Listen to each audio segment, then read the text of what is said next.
so much for joining me on the Salon Owners Collective podcast. Very pleased to have you here. How are you? How are you going? Very well. Good, good. Thanks for coming. Thank you for having me. It's exciting. So, Lou, before we start, will you tell us who are you, Louise? Where are you in the world? What do you do? How did you get to be doing that? Okay, so hi everyone, I'm Louise May. I reside in the very beautiful Port Macquarie, which is halfway between Sydney and Queensland on the mid-north coast. Now, we've been here for 9 years now, and I am a salon owner. I have a salon in Port Melbourne in Victoria, and have owned salons prior to living here. We sold our last salon in 2012, and then had a sea change up here to Port. I'm a mum of 3 children, and I'm a wife to my beautiful hubby James, and I'm the editor of Hair Biz Australia magazine. And what else? And I have a mentoring company, Louise May Salon Mentoring, and I have a group academy where salon owners, it's an online academy, and I do a little bit of one-on-one, but mainly I'm present inside the academy, and we do the foundations and framework of running and starting a salon business. Well, that is a huge resume that keeps you busy. I don't know how you do it, but the one thing I know about you is you're certainly passionate about helping people, and you're very good at doing that. So I thought it would be good to bring you here to talk about a topic that we get asked at Salon Owners Collective often and a lot. And I thought you were the perfect person to have this conversation with, and that is, people reach out to us when they're ready to open their first salon, and they're getting ready, and they've made the decision that they want to leave being an employee and they want to step into owning their own business. So I thought the first thing I would love to explore is if a potential salon owner is listening to this podcast and wanting to think about, well, where the heck do I start? We should pick up those pieces and discuss them today, but I wanted to start specifically with what options are there, because it can be quite daunting. I certainly remember doing it myself, to choose a commercial premise, take on rent, to think about all the overheads, but there are some other options that might be some sort of middle ground. So let's just talk through some of those options when we want to leave employment and we're ready to step out on our own. So tell us, what are some things to think about? Especially in today's sort of unprecedented times and the environment that we're in at the moment, it is really daunting. The first thing I would suggest, and I guess it also depends on what relationship that you have with your employer, but is to explore the option of possibly going that one step from employment to freelancing, if that's the right word that I'm looking for, and stay where you are. That's probably the first thing I do. Is I'm in the process of doing that at the moment with one of my stylists in Victoria. She's ready to step out, and I don't want to lose her. So, we've come up with an agreement that really is beneficial to both of us. So that's probably my first option that I would explore. But then you've got renting a chair. There is a lot of salon suites. We've got places like One Maples Lane in Melbourne that has amazing single suites to rent. Salon Lane in Sydney, Queensland, they're all popping up now. So that sort of suite environment where you have a small room, and you pay for the time that you're there, basically, under a contractual basis, or home-based, depending on, you might have children. I've got a lot of people that I work with who have professional licensed home-based businesses where they've set up, and they're sort of tossing up because childcare is really expensive, so they might that might be an option for them. And then the commercial space. So just it really depends on, I guess, what your big goal is, and then reverse engineering that backwards to figure out the steps that you need to take to get where you want to be. I love that. And it is giving you a stepping stone. You can work for yourself, but in the current environment that you're already comfortable, it's a good start to start learning some of the basics. Or you can get a space that's your own, but it's small and you're not paying for a lot of space. Or you're converting space at home before you have to go and get a big commercial premise that often needs a team to think about, which is another whole story, in order to cover rent and expenses and whatnot. Okay, so let's talk about this a little bit further. We've decided to go out on our own in whichever capacity that is. The same rules apply, right? Whether or not you're freelancing in a salon suite, home, or in a commercial premise, you still need to know the numbers. So talk to me a little bit about what are the numbers that we need to know, and what do I need to be keeping my eyes on? Well, I mean, it depends on where you are, in what environment that you're in, but what it boils down to is, what do you need to be turning over to be able to show up every day, to be able to, pay your mortgage or pay your rent, pay your childcare, or your insurances, stock, all of that sort of, all of everything that you need to break even to be able to trade. Those are the things that you really need to take into account. And then the other thing that I see, which is a huge thing that I see salon owners do when they go out and work for themselves, is that they don't take into consideration what they need to be turning over to be able to to work out their pricing. Does that make sense? So most, or I won't say all of them, but I would say 80% out of the 100% of salon owners that I've spoken to over all of these years, when they've gone out onto their own, into their own business, they look around at what everybody else is charging. So they'll, do a little bit of research on who's in the area, and they'll either place themselves somewhere in the middle of all that pricing, or they'll go lower. And have you experienced this as well, Larissa? Oh, for sure. Yeah. For sure. So, you really need to be looking at what your break even is, what you need to be turning over on a weekly basis, and then what profit that you want on top of that. So, because you want to be, none of us open up a business to not earn any money, so you need to be you need to know what you need to be turning over, what you need to, and then break that right down to what you need to be turning over on an hourly basis.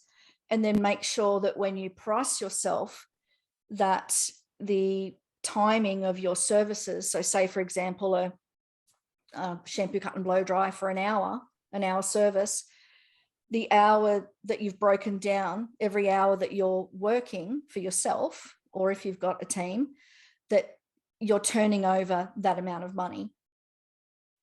Yeah, I think that's a really important point you bring up, because often when salon owners come to me and we start to work together, what I often notice is that they're often not paying themselves as much as they used to earn when they were working for somebody else. Yeah. And so we want to make sure that, one, the stylist that's doing the work, I think you break yourself in two. The stylist that's doing the work needs to get paid like a stylist working at any other place. And then there's this other half of you that is now a business owner that now takes all of the risk, probably loaned some money, works all the extra hours to do the wages and the accounts and the marketing and all of the legal things. That half of you doesn't even get paid, because the hairdresser half of you, or the stylist half, or the therapist part of you is not getting paid enough either. And we fool ourselves that our business is profitable, but the business is not even paying the primary stylist properly. which is you. And so it gets yeah. blurred because we're the owner and we're the stylist. Mm. And of course, often we're a passion-based industry. We're passionate about serving our clients and our business that we have and the autonomy that we have, that we forget that we're not getting paid properly, and we're prepared to work for free. Mm. We just haven't realized that we're working for free. Yeah. So I think it's important that, you know, we kind of separate ourselves from the person that's doing the work and go, that girl deserves to be paid commercially, a commercial rate. And then don't forget the girl that was brave enough to go out on her own. She needs to get paid too. And if we can have that thinking and take it into our pricing and our break even and work it out, then we just need to remove the emotion, Lou. Very much so. And learn to pay yourself first, not last. You know, in the academy, that is one thing that we focus on is, you know, you don't come last, you come first. And well, it's like if you had a primary stylist or therapist and you didn't pay them, would they turn up to work happy, excited, 100% and show up for the clients? Well, why do we do it to ourselves? Because ultimately that chips away at us, and eventually we're like, screw this, I hate being in business. Yeah. Yep. All right, let's talk. Let's talk about to go. I was just going to say that a lot of the time, you know, salon owners that go out by themselves, and they might be renting a chair or freelancing or start off as a home-based business, and they might be earning a couple of $1,000s a week. But once you break all of that down and you pay everything that you've got to pay, you know, there's nothing left. And I really, you really have to think of it as a business, not a hobby. Yeah. Otherwise, don't do it. Don't go out on your own. Yeah. Stay safe. Yeah. Let's talk about a bit more about that and kind of like the non-negotiable boundaries that we could and should really set for ourselves as we change. When we work for somebody else, the boundaries are given to us. Here you go. You need to work these hours. This is how much you'll pay, and these are the jobs that you'll do. Somebody else sets that. And when we go and work for ourselves, nobody's setting the boundaries for us. And I think unless we're intentional about it, those boundaries can get lost. What are your thoughts? Very much so. Non-negotiables are one of the highest things on my list. And, the three biggest stresses I see salon owners go through is time. You know, they never have enough time. They're always working in their business and don't have time to work on it, or they're up till all hours of the night, you know, and they're missing little Johnny's soccer game on a Saturday or whatever. I really think that you have to have clear boundaries and clear non-negotiables and be very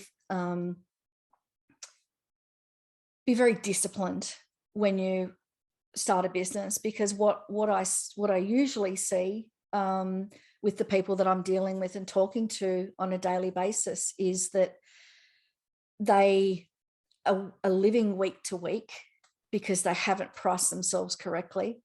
They're not paying themselves. They're working till all hours, and this vicious cycle.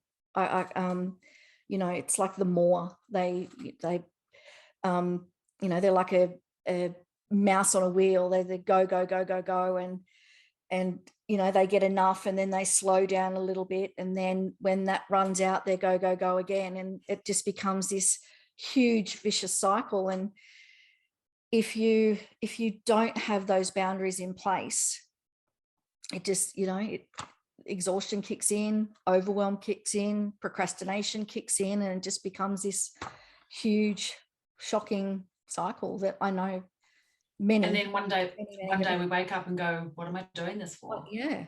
I hate my business. Yeah. I'm out. So we want to protect ourselves early so we can be in it for the long haul and do it for the right reasons. Okay.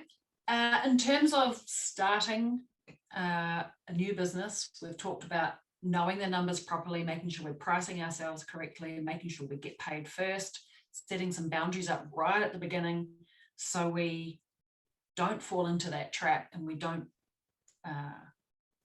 go beyond the basics of the average human capability. What about, so we've talked about self, we've talked about money, what about clients? What are your thoughts on attracting clients into our new business? Well, quite often, you know, you'll ask someone, who is it that you look after, you know, and 9 times out of 10, they'll say whoever walks in the door. But to me, you know, I think it's all about, I hate the saying, but it is working smarter, not harder, you know, really working on your cherry picking the clients that you, I mean, if you've got a window of opportunity, you know, 38 hours or 30 hours, or depending on, you know, I've got clients who work 3 days a week and do longer days. It just all depends on, you know, I guess your goals and the hours that you want to put in, etc. But if you look at your ideal client and think about who it is that you want to be looking after and that makes you happy to be looking after, that you enjoy being in your chair, it is, you know, you don't have to be slogging it 12 hours a day, 7 days a week to hit your goals. So cherry picking a little bit more and more, being a little bit more intentional about who we work with. And so really you're saying working with people who invest a little bit more in themselves or in their hair, so you can do more over less time. Yeah, so looking at who your ideal client is, you know, how often that they're coming in, so whether they're, you know, whether they're grey coverage clients, you know, what age bracket they're in, you know, those that rebook, those that like to, you know, buy home hair care, or depending on if it's skincare as well, you know, whether it be facials over waxing. I guess it just all depends on your niche and what you specialize in. You know, I've got clients who specialize in balayage, you know, and that is that sort of lived in color is their look, is their client base that they look after. But you know, bearing in mind also that they have longer time frames between, you know, the revisiting time, the rebooking time. So obviously you need more clients to be sitting in your chair than, because they're going to visit you less times in a year. We need to have more clients. So I guess it's being intentional, isn't it? It's really the message, is being intentional about who am I wanting to spend time with? Who do I enjoy spending time with? What kind of services do I like to do? And then what does that look like as a business model? And what do I need to do to how can I make my day as profitable as possible? Without working 12 hours a day, 7 days of the week. How can I make this work for me so I can still go to little Johnny's soccer game, eat a meal every afternoon, and have a profitable business? And not be so overwhelmed that, you know, I'm trying to look after everybody. I'm not saying that, you know, that there is not, you know, there's not salons for children or men's or whatever, but I just think that if you're, especially with the type of clients that I work with, which is smaller boutique based businesses, who are looking for that work-life balance, you know, who are, I work with a lot of solo salon owners or very small teams. So that is really where the you know, it's where the gold is at, with looking at being as profitable as possible with the least amount of hours that you're doing. Yeah, for sure. Okay, some valuable tips. Those are some good takeaways if you're thinking about stepping out on your own, which way feels like a good next step. Thank you, Lou. That's a good checklist of things to think about and get started with. Now, being a business owner, multiple business owner, what is a quote or a mantra or something that keeps you looking forward, moving, or sane at least? Okay, so the thing that I've noticed over the time of working with salon owners is social media is usually the biggest thing that they hate doing, or they lack the time or don't know what to post, or whatever it is. It's usually something based around social media. So my mantra is imperfect action always. So rather than waiting for something to be perfect, put yourself out there, get it done, because I've been there before where, Larissa was my business coach many years ago. If you're not taking action, you get left behind. Yeah. And actually, just to add another layer onto that, it's in the action that you do the learning on how to get it perfect. Yeah. Like we can't in theory get it perfect and then take the action. We actually need to do the action, practice the action to work out how to get it perfect. Maybe perfect is never the achievable goal, but at least working towards improving, right? Yeah, very much so. I love that as a mantra, because I think for successful people, that is definitely one of the attributes. One must take action and keep moving forward. Momentum, so I love that. Even if it's slow, it's better than no action at all. Yeah, agreed. Okay, what is a book or a podcast or something that you've read or listened to recently that you think all salon owners should get their hands on or ears on? I love reading, but my favorite, and I've read several times, is The Big Leap by Gay Hendricks. And it's all about limiting beliefs. So, like that little man that sits on your shoulder and constantly tells you that you're good enough, or, you shouldn't do this or you shouldn't do that. Not perfect enough. Not perfect enough. Yeah. It's about that. So it's about learning what those triggers are, how to identify them, how to overcome them, and how to take action. I love that. Yeah. I don't read enough. I choose to listen more. Same books. So I've listened to that one on audiobook because it's great for when I'm going for a walk. If I read and sit still for too long, I start to fall asleep. It's not good. I'm going to put the link to that book or the audiobook in the show notes of this podcast episode. Lou, thank you so much for joining me. Thank you, sharing your words of wisdom. I really appreciate the massive amounts of experience that you have, not only in owning your own salons, but working with salon owners. So it's been great to have you along, and it's been so nice to catch up with you. I know. Thank you. It's been good. It's been too long. Now, where can people come and find you and stalk you? Okay, so Instagram is Louise May _Hair Biz. So you can come and say hello there. Or the website is Louise May Mentoring. Louise May Salon Mentoring.com. Perfect. All right. We'll also link those up to the show notes of this podcast. Thank you so much, Louise. It's been great. Thank you, Larissa. It's been lovely.